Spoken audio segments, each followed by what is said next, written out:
thank you, thank you, thank you. All right.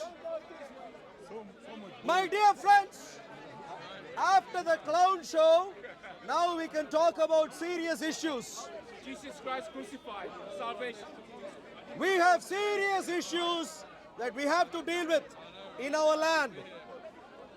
Of course, I'm glad to be back at Speaker's Corner, and it's unfortunate that we had to begin with the clown show. Now, praise the precious Lord Jesus' glorious name.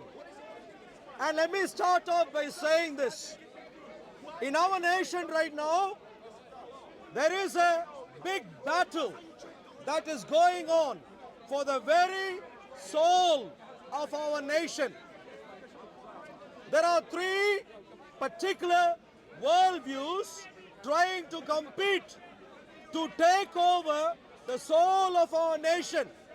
On the one hand, we have the Christian worldview. The Christian worldview from our precious Lord Jesus Christ. Of course, we have messed up big time in all sorts of different ways. But the fact of following Jesus, even remotely, has been leading us in a good way so far until the Second World War. That's the Christian worldview.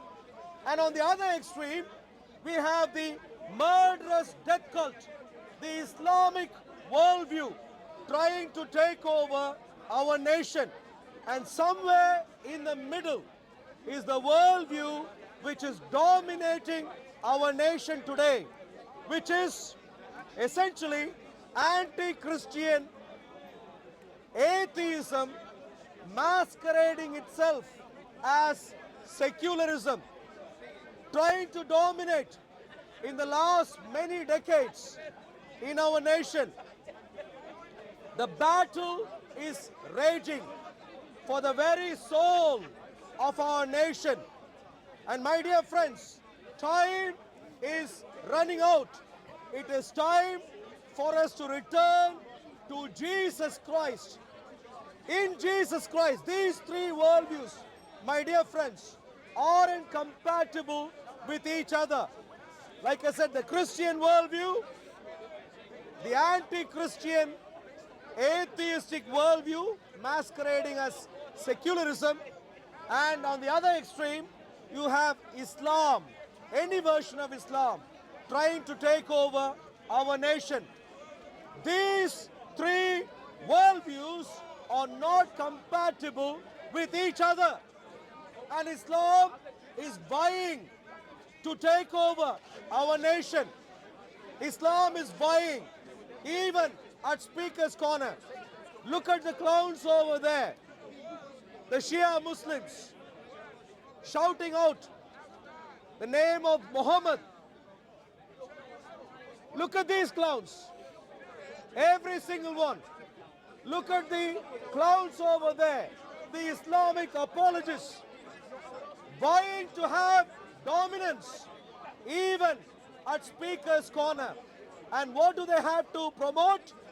All that they have to promote is a death cult, a murderous death cult, a worldwide delusion in the name of Islam. If we give in to this delusion, we will lose everything that is fundamental to our culture so far, which is a Christian culture. Everything that is fundamental. Let me name a few things here. Number one, love. Love. My dear friends, we know in our nation that it is important to love each other. We know that in our nation we need to care for each other. We need to respect each other. We need to take care of our weak, our poor, our marginalized. We know and understand what love is. And this we know and understand because of our precious Lord Jesus Christ, who has taught us how to love. Jesus said, greater love has no man than to lay down his life for his friends. Jesus, when he taught us, he said, love even your enemies. Love even your enemies. So our nation, even though we have messed up and showed our back to Jesus for a lot of time now in so many different ways, still at our core have Jesus. And therefore, we know we have to love. What did the other two worldviews bring to the table? The Islamic worldview wants to replace love, which is the highest moral factor, highest moral strand, the very epitome of morality, with hatred. There is no such thing called love your enemies in this book, in the Quran. In the Quran, they don't even love fellow Muslims. They don't even love. As a matter of fact, there is a chapter in this book where clearly this messenger fellow, who has now been beginning to acquire wealth because he has been swindling other people's properties, soon after he realizes, hey look, I am now becoming wealthy, he goes on to say that Muslims are brothers to each other only in terms of lip service. When it comes to wealth, no. My wealth you cannot take. There is a chapter here which goes on to explain this principle. So even among Muslims, my dear friends, there is no such thing called love. The Quran is very clear that certainly non-Muslims have to be treated harshly, mercilessly, and their lives ought to be taken when already it is too late. That's the message. And so, my dear friends, on the one hand, we have the love of the precious Lord Jesus Christ. And on the other hand, we have the hatred. Hatred which is fundamental to a religion. Hatred and terrorism and murder which is fundamental to Islam. And this book is being propagated by scores of Muslims at Speaker's Corner. And we have periods where people who are clearly on terror watch list, walking Speaker's Corner. We have people who carry the same flag as what Al-Qaeda carries, as what Islamic State carries. The flag showing the Shahada, the ridiculous, primitive death cults, murderous death cults, Shahada being taken through the Speaker's Corner. And so we have a clear choice. My dear friends, before time is up, we have to wake up and we have to say, enough is enough. Everything in the name of Islam has to be wiped out from our nation. Islam needs to be criminalized. Thank you very much, but not needed in our nation. We have learned from our precious Lord Jesus how to love. We don't need to learn how to hate from your monstrous religion called Islam. You could be a Shia Muslim today, or Sunni Muslim, or any other funny version of Muslim today, but none of your Islamic versions propagates love. And the reason is very simple. At the core of your religion, namely in the Quran, you have nothing to suggest that human beings have to learn to love each other. Guess. Thank you very much. Good to see you, brothers. And so, my dear friends, my heart breaks because I've been at Speaker's Corner now for about 15, 16, 17 years.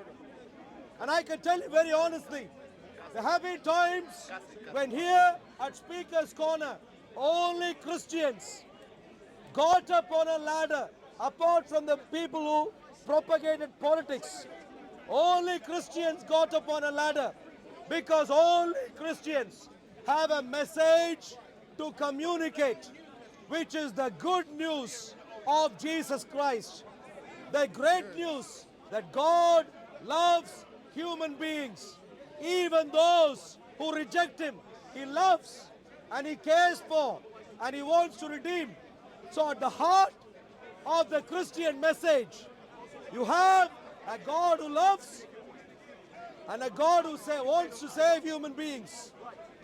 And in the heart of Islam, you have a God, an Islamic Mickey Mouse Allah who hates, and an Islamic Mickey Mouse Allah who wants men to save him.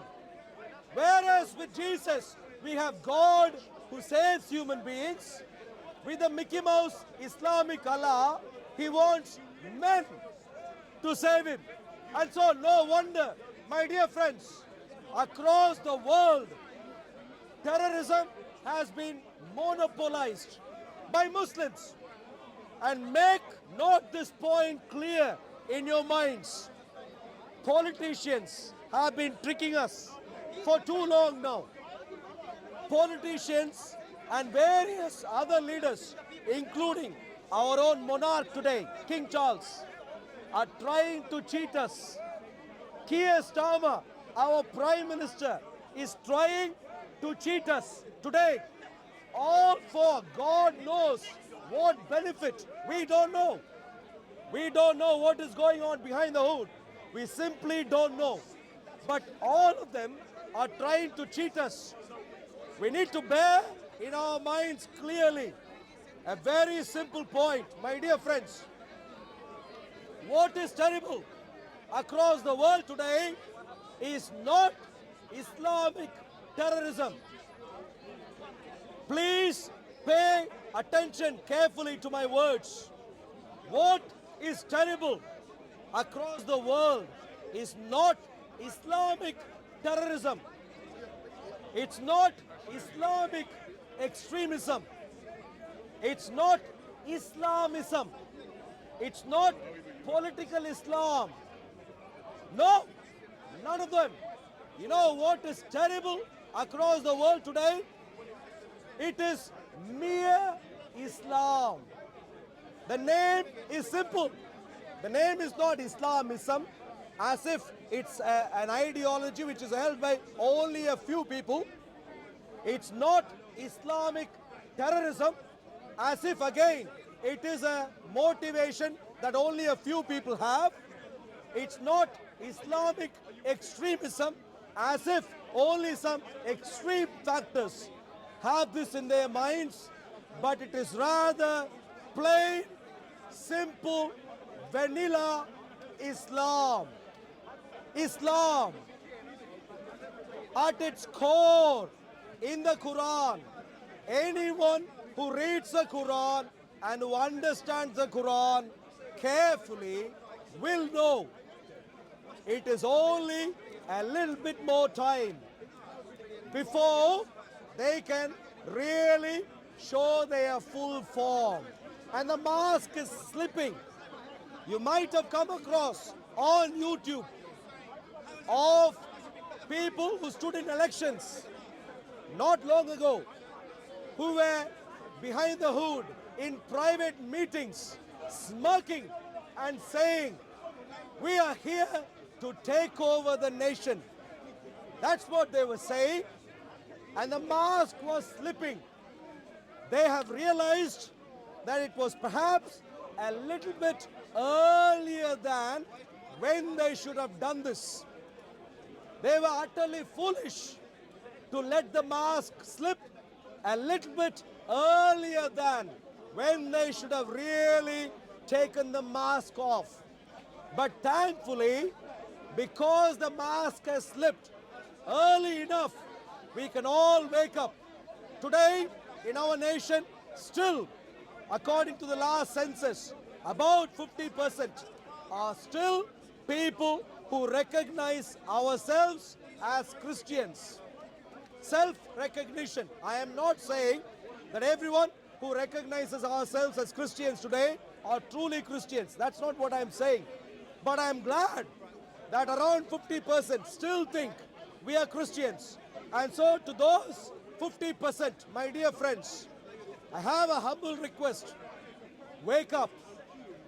Wake up before it is too late. And I'll tell you what too late is in a couple of minutes. I'll tell you when it is too late. But can I please comment to you right away? Today is the time to wake up. The 50% who in the last census recognized yourself as Christians, make sure you take a copy of a Bible. If you don't have one already, buy one, please. For the sake of yourselves, individually, and for the sake of our nation. Today is the time we need to wake up. It's already a little bit later than when we should have woken up. But better late than never. Wake up today.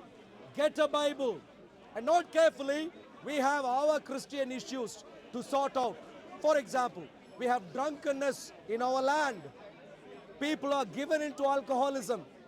People are given into all sorts of addictions, that we are so taken over by addictions that we haven't been taking responsibility for our own selves, individually, our families, our cities, and our nation carefully so far.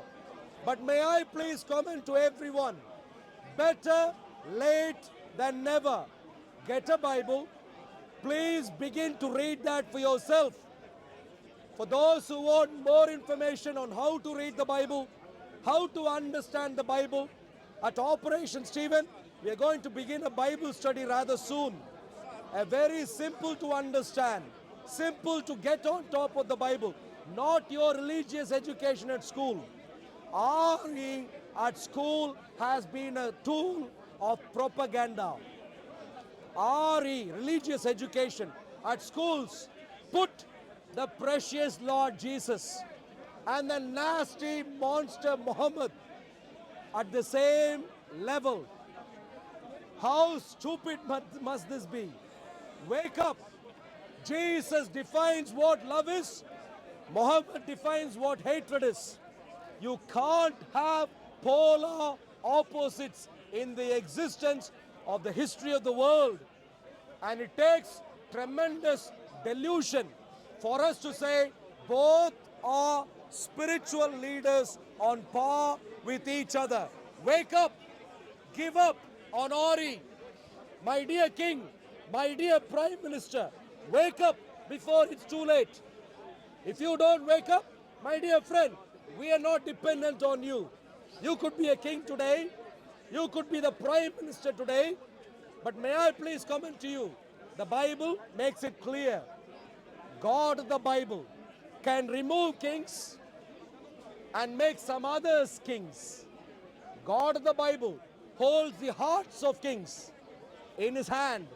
He can make you all tremble in one night, in 1 hour, in 1 minute. If he wants to shake you, he can. And so, I am not asking you, Mr. Prime Minister, I am not asking you, Mr. King, for the sake of the nation for you to wake up. No, don't be mistaken. Our precious King, our precious Prime Minister, and all sorts of other leaders, I'm asking all of you to wake up for your own sake. If you don't wake up, you will perish. You will perish. But the Lord's desire for our nation will still prevail, because the Lord's desire for our nation is not dependent on a king, is not dependent on a prime minister, is not dependent on any politicians, is not dependent on anyone who is rich or politically influential or any such thing. Our God, God of the Bible, Jesus Christ, is able to make a shepherd, young man David, a king.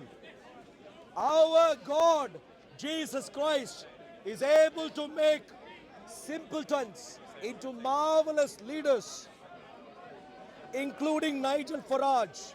I know you won your election quite recently, but may I please comment to you, obey the Lord Jesus and take the Lord Jesus Christ seriously. Question. Do you think Nigel Farage will be the next Prime Minister? Or do you want him to be? Sure.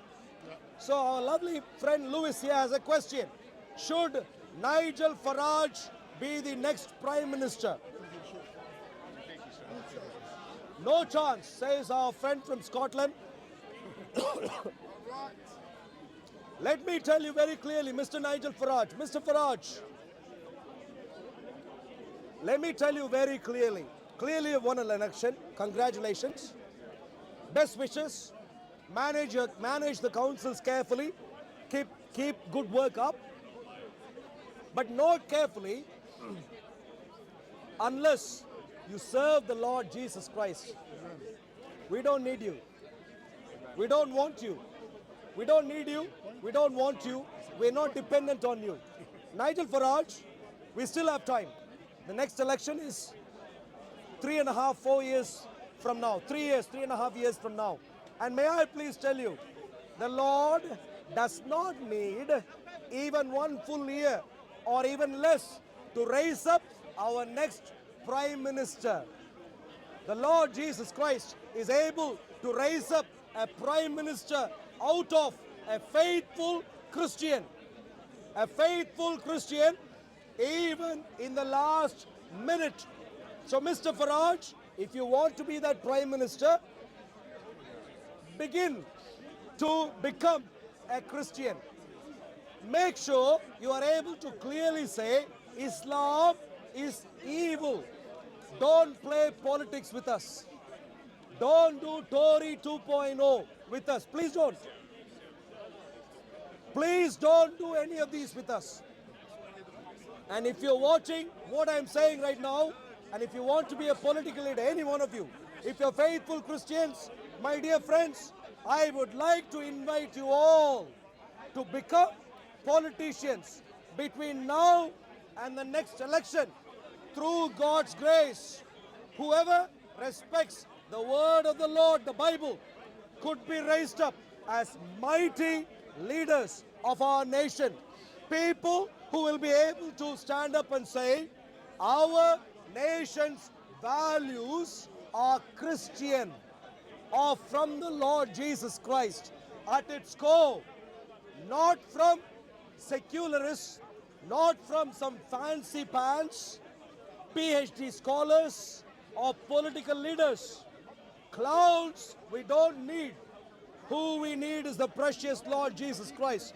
So heed, my dear King, my dear Prime Minister, my dear political leaders, please heed the message carefully right away before it is too late for you.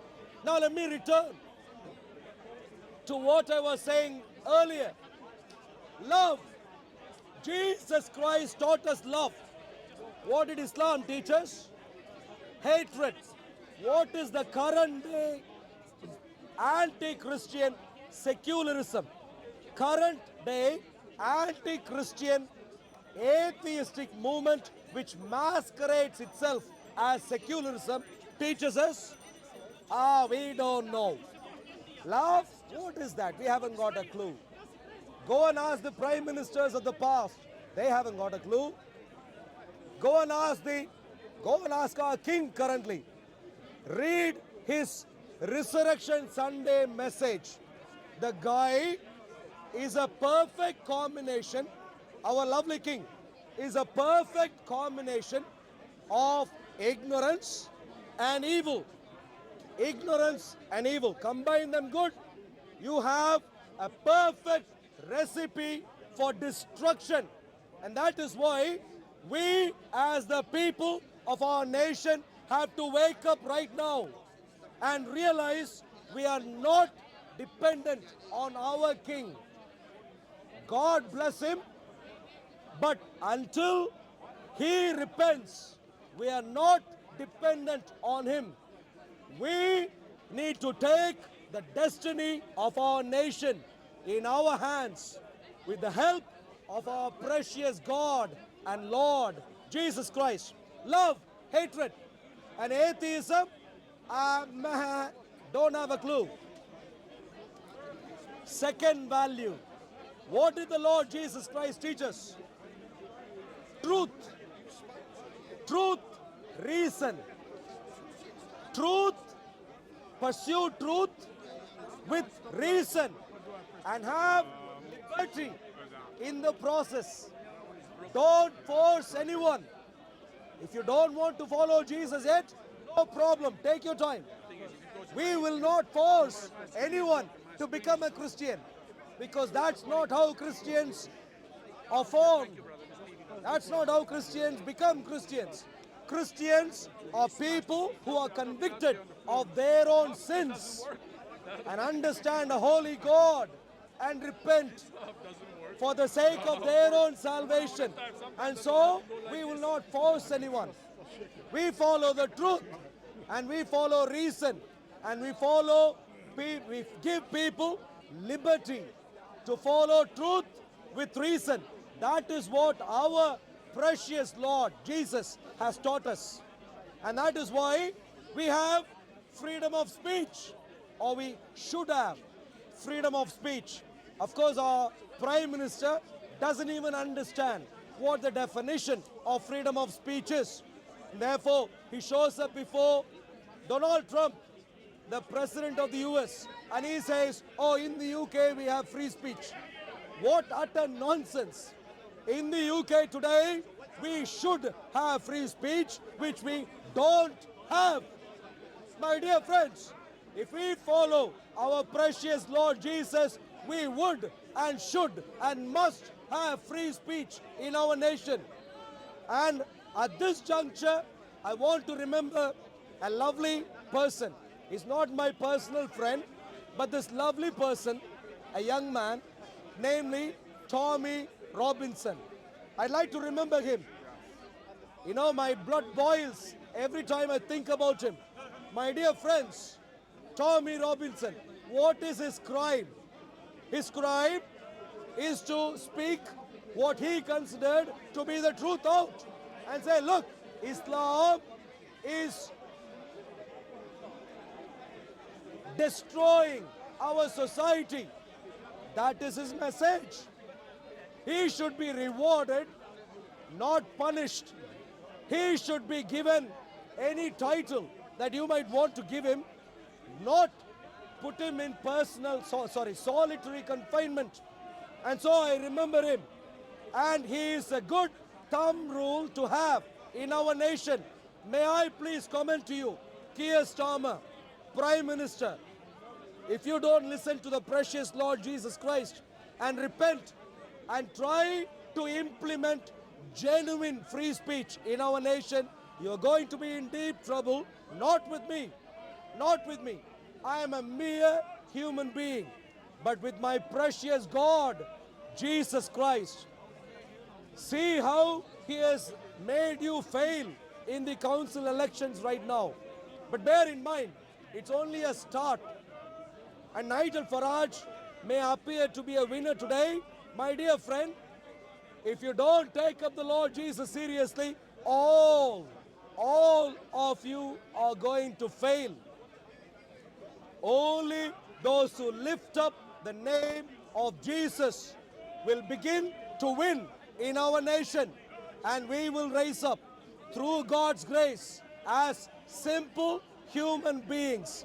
We will raise up marvelous Christian leaders in our nation. So please wake up, begin to serve our nation, begin to serve the people of our nation, begin to implement free speech. Instead, what have you been doing so far? You have been busy implementing Sharia without taking it through the parliament. You know, making, what is this, APPG group, the all-party parliamentary group. I can't believe. I went through your report on Islamophobia. I will not pay you 1 day's worth of money for that report. If you were working for me, reading that report, I will bin that report. It is not even fit enough for a bachelor's degree dissertation. What a utter bunch of jokers you are. It is an utter shame that you are being paid by the public as MPs. God knows, I haven't checked the latest details on the salaries of MPs. It's an utter joke that you are being paid for this junk of a work that you are doing. My dear friends, don't introduce Sharia through the back door. If Muhammad is being blasphemed in our nation, let his name be blasphemed. If the Quran is put in the bin in our nation, let it be binned in our nation. Stay away from my personal space. Stay away from my personal space. My personal space, stay away from. Thank you. So, look at this clown. I talk about Jesus. This Mohammedan clown has shown up from nowhere. That is a clown. Excuse You me. are a clown. Don't come into my personal space. Don't come into my personal space. Don't come into my personal space. If you want to piss, go somewhere. Look at you. Excuse me, sir. Move me if you can. Mohammed, Move me if you look can. at the death cult here. Move me. Look at the murderous death cult here. Move me. Look at the agent of the death. Please capture his Move me. face. What are you gonna do? Yes, sir. Capture. What are you gonna do? Exactly. Why should boy talk about your own religion? Why are you saying they cussing? Foolishness, man. No. Muhammad is not even mentioned in the Quran properly. Forget about being mentioned in the Bible. So Muhammad is junk, my dear friends. So coming back to the message. If Muhammad's name is blasphemed in our nation, let his name be blasphemed. If the Quran is put in the bin in our nation, let it be put in the bin. If the Quran is burnt in our nation, let the Quran be burnt in our nation. Do not. محمد رسول الله Excuse me, sir, stay away. الذين معه Take your microphone, go somewhere.